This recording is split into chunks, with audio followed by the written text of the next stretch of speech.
Bonjour à tous et bienvenue pour la matinale, l'émission quotidienne de CMC Markets qui débute à 10 heures. Je suis Nicolas Chéron, stratégiste pour vous servir et nous sommes aujourd'hui le lundi 27 février 2017. Le titre du jour est « Les indices américains gardent le cap ».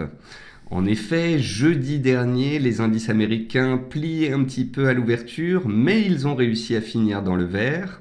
Vendredi, même chose, les indices européens revenaient violemment sur des supports, le risque politique continuait d'effrayer. Parallèlement à ça, les indices américains pliaient mais ne rompaient pas. Et malgré tout, en fin de séance, les acheteurs ont réussi à garder la main et à permettre au S&P 500 et au Dow Jones Industrial Average, les deux principaux indices américains, de finir sur des records historiques en clôture. En ce début de semaine, les futurs US sont toujours dans le vert, sur de potentiels nouveaux records historiques, toujours dans des tendances haussières. Cela a permis au DAX de bien réagir vendredi en fin de séance et de tenir son support à 11 750 points et de se reprendre au-dessus des 11 800 points. Concernant le CAC qui s'est fait des frayeurs et qui est sous-performant, ça vous l'aurez noté depuis 2 semaines, il a fait un trou d'air sous les 4850 points vendredi, il les a tenus de justesse, et puis en ce début de semaine, il tente de se reprendre, mais malgré tout, les forces vendeuses pèsent toujours sur l'indice français avec les élections qui approchent. Donc gardez bien en tête que nous avons une disparité indicielle relativement forte. Le S&P 500 est très fort, il caracole en tête des hausses et il est toujours dans une tendance très fortement haussière. Le DAX est aussi à moyen terme, aussi en données journalières, mais avec une force un peu moins nette. Et puis, bien évidemment, le CAC 40 est en bout de course, sous-performant par rapport à ses pairs. Voilà. Bienvenue à tous pour cette émission. C'est le début de la semaine. Nous allons faire un point complet sur la situation. Je salue tous ceux qui viennent de nous rejoindre en cours de route. Et je salue également tous ceux qui nous regardent sur YouTube. Avant toute chose, voici un avertissement sur le caractère purement informatif de cette présentation. Je vous invite à en prendre note. Vous pouvez utiliser les fonctions de chat et de questions-réponses en haut de votre écran. Et n'oubliez pas, vous pouvez me poser des questions dès maintenant. Dans cette émission, comme d'habitude, nous verrons ensemble les actualités marché, macro, actions, les statistiques économiques passées et à venir. Et bien évidemment, comme je viens de vous le dire, je répondrai à vos éventuelles questions. Alors, en termes d'actualité marché, nouveau record historique en clôture du Dow Jones Industrial Average à 20 822 points. Nous sommes bel et bien dans un marché historiquement haussier en données annuelles, trimestrielles, mensuelles, hebdomadaires et journalières sur l'indice américain. Tant qu'il ne flanche pas, écoutez, les acheteurs gardent la main, la tendance reste en place. Vous connaissez le concept de la théorie de Dow. Pour une tendance haussière, il faut que les plus bas et les plus hauts soient de plus en plus hauts. Donc tant que le Dow Jones n'aura pas cassé son plus bas précédent, les acheteurs garderont la main. Le DAX a gagné 80 points depuis le test de son support à 11 750 points vendredi. En effet, vendredi, à lire Twitter, à lire les commentaires des journalistes, on avait l'impression que c'était un krach boursier. En fait, le DAX a effectivement perdu 200 points très rapidement en fin de semaine dernière. N'oublions pas qu'il les avait gagnés auparavant. Le DAX est un indice qui est généralement violent, à la hausse comme à la baisse. Donc, lorsqu'il a chuté vendredi, c'est vrai que c'est allé assez vite. Néanmoins, on a touché le support des 11 750 qui correspond à un support Ishimoku, la Kijun journalière à 11 750 donc. Et on a bien rebondi dessus vendredi et nous voilà encore au-dessus ce matin. On testait les 11 850 points ce matin, puis on s'est replié petit à petit. Car ne l'oublions pas, c'est le début de la semaine, ne cédons pas non plus à une euphorie de début de semaine, surtout le lundi, vous savez que généralement cela engendre par la suite des replis. Le CAC, lui, tente de tenir les 4850 points sauvés in extremis vendredi. Il est sous-performant, il était dans un range entre 4850 et 4930. Tout comme sur le DAX, il y a eu un nettoyage de fin de semaine à la baisse. On a tenu les 4850, on s'est posé autour de cette borne aujourd'hui et on verra d'ici la fin de la séance si les acheteurs arrivent à tenir ce seuil ou non. Concernant le VIX, aussi surnommé l'indice de la peur, donc le VIX s'est stabilisé sur les 13,3 points. Il ne démontre pas de stress des opérateurs, simplement il est remonté de 6-7% en l'espace d'une semaine, la semaine dernière, les opérateurs se couvrant potentiellement progressivement sur les indices américains au fur et à mesure de leur hausse. Nouvelle tentative haussière pour le pétrole WTI à 54 $ ce matin. Le pétrole WTI qui est coincé dans un range et qui la semaine dernière a évolué vraiment entre deux bornes, les 53 à la baisse et les 54,60 à la hausse. Donc il est dans un petit range de 3%. Sa volatilité est extrêmement basse, historiquement parlant. Donc voilà, nous verrons dans les séances à venir si ce sont les 53 ou les 54,60 qui cèdent en premier. L'argent est à la croisée des chemins, la zone de résistance 18,4-18,6 $. C'est une zone clé, pivot, qu'il a travaillé à de nombreuses reprises ces 6-8 derniers mois. Je vous invite à regarder votre graphique et à voir que cette zone a fait support puis résistance à plusieurs reprises. Donc voilà, les cours de l'argent montent depuis le début de l'année, tout comme ceux de l'or. Ils sont dans une belle tendance haussière, mais on arrive à la croisée des chemins, donc un petit peu de prudence à l'approche de ce pivot technique. Depuis le jeudi 16 février, les cours du blé ont perdu 6,5% et ils sont actuellement à 428 cents. En effet, en fin d'année, au mois de décembre, nous avions noté une belle prise d'appui sur les 370 cents sur les cours du blé. Puis nous avons suivi la tendance haussière qui s'est développée et qui a permis au cours du blé de regagner 20% en l'espace de 3 mois. Malgré tout, l'objectif haussier a été atteint, ce sont les 450-460 cents. Ils ont été atteints il y a à peu près 10 jours. Et je vous ai rédigé un petit papier sur le site de CMC Markets dans la rubrique Actualité et Analyse pour vous montrer que les 450, une résistance majeure avait été atteinte et qu'une étoile filante hebdomadaire avait eu lieu sous ce seuil, engendrant ainsi un retour en force des vendeurs. Et c'est la raison pour laquelle depuis on perd plus de 6% et on va laisser les cours du blé gentiment revenir vers un support en attendant. On verra, donc on va laisser le mouvement baissier se développer, puis on verra si à un moment une réaction prend forme sur un support. Enfin, un range se forme sur l'euro-dollar entre 1,05 et 1,0620. En début de semaine dernière, je vous ai indiqué le support des 1,05 comme un pivot clé, au-dessus duquel on a rebondi mercredi, jeudi et vendredi. Vendredi, je vous ai dit attention, on est sous les 1,0620, c'est une zone de résistance. On est actuellement à 1,0580. Donc voilà, on attendra la sortie, la cassure d'une de ces deux bornes pour éventualiser la suite sur la paire euro-dollar. En termes d'actualité macroéconomique, 35% des consommateurs américains interrogés par l'Université du Michigan, donc c'était la statistique de vendredi, s'attendent à une nouvelle baisse du chômage en 2017, alors que le taux de chômage est de 4,8% actuellement. Cela représente le chiffre le plus important depuis mars 1984, alors qu'à l'époque, le chômage était de 7,8%. Donc il faut noter que les particuliers aux États-Unis sont relativement positifs. Vous aurez vu aussi ces dernières semaines, j'ai retweeté les estimations de hausse des marchés actions selon les investisseurs américains sont également sur des plus hauts.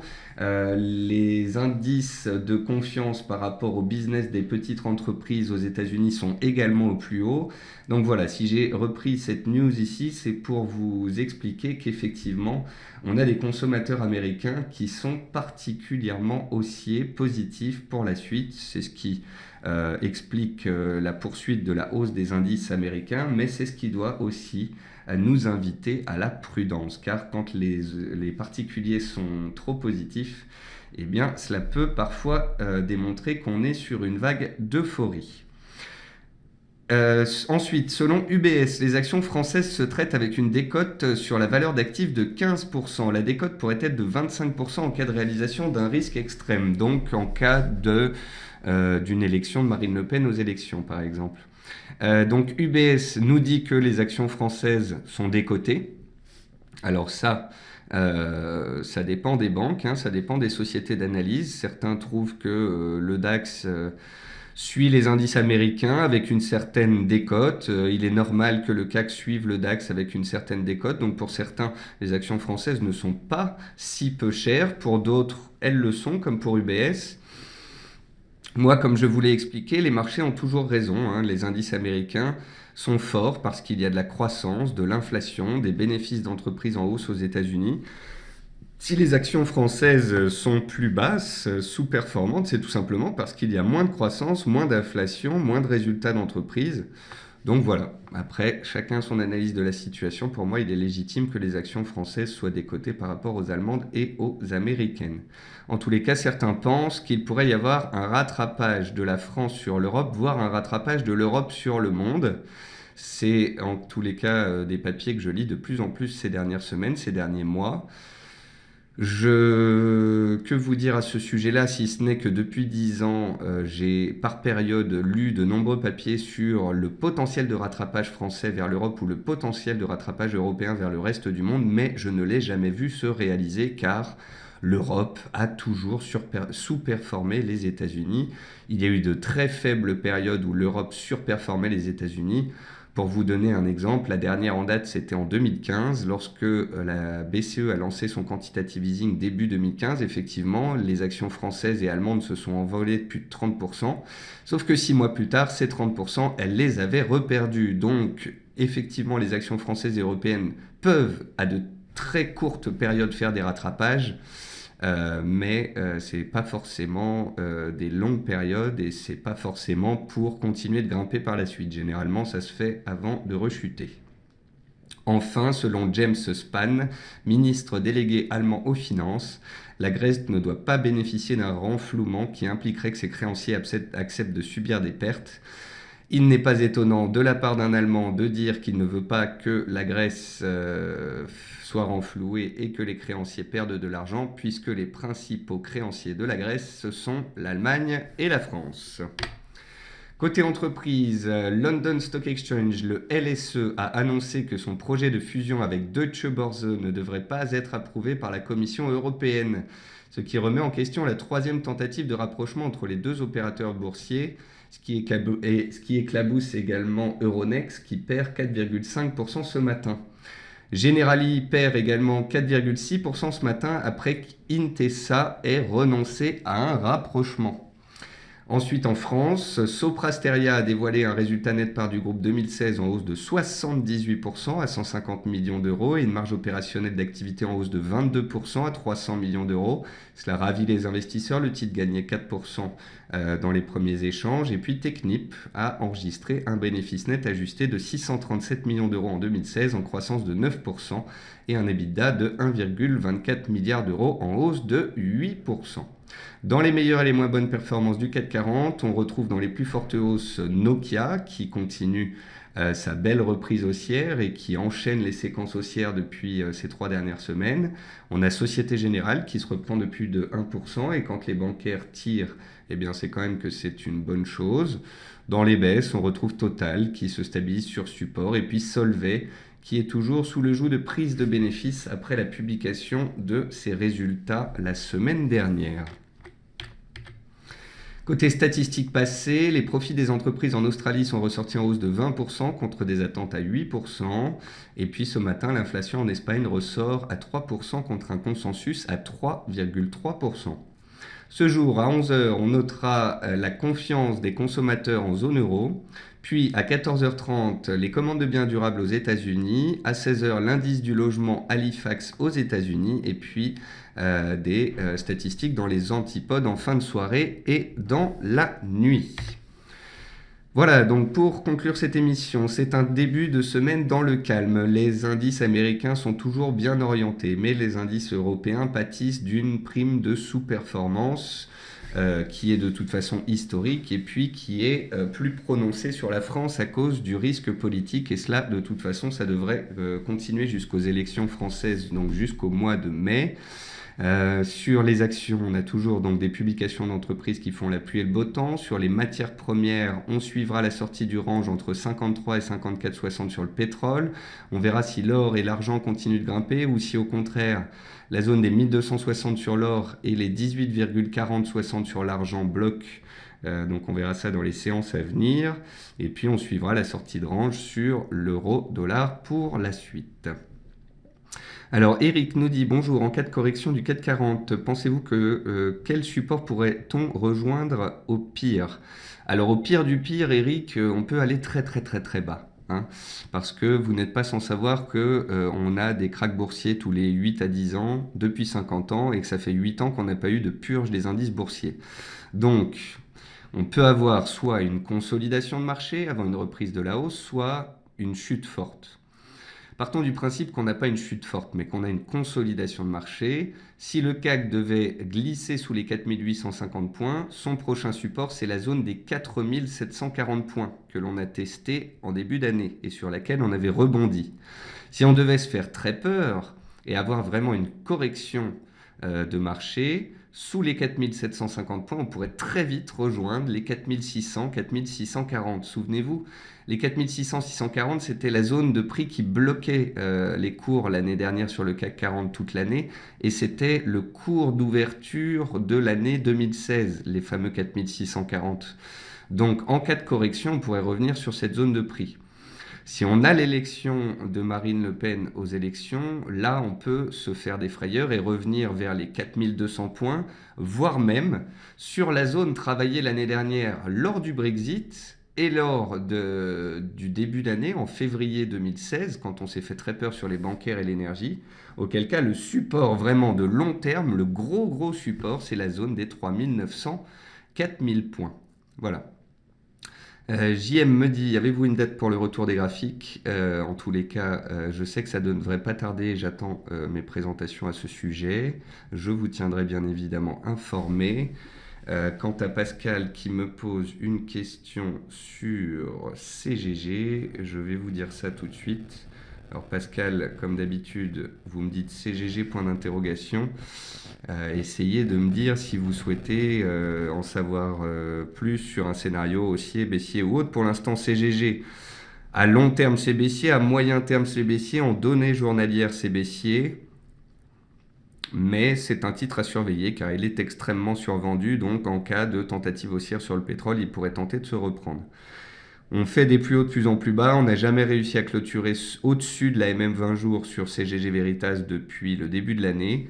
Donc, tant qu'on est sous MM 20 jours, c'est baissier. Si et seulement si on arrive à clôturer au-dessus, attention, un rebond technique pourrait peut-être intervenir.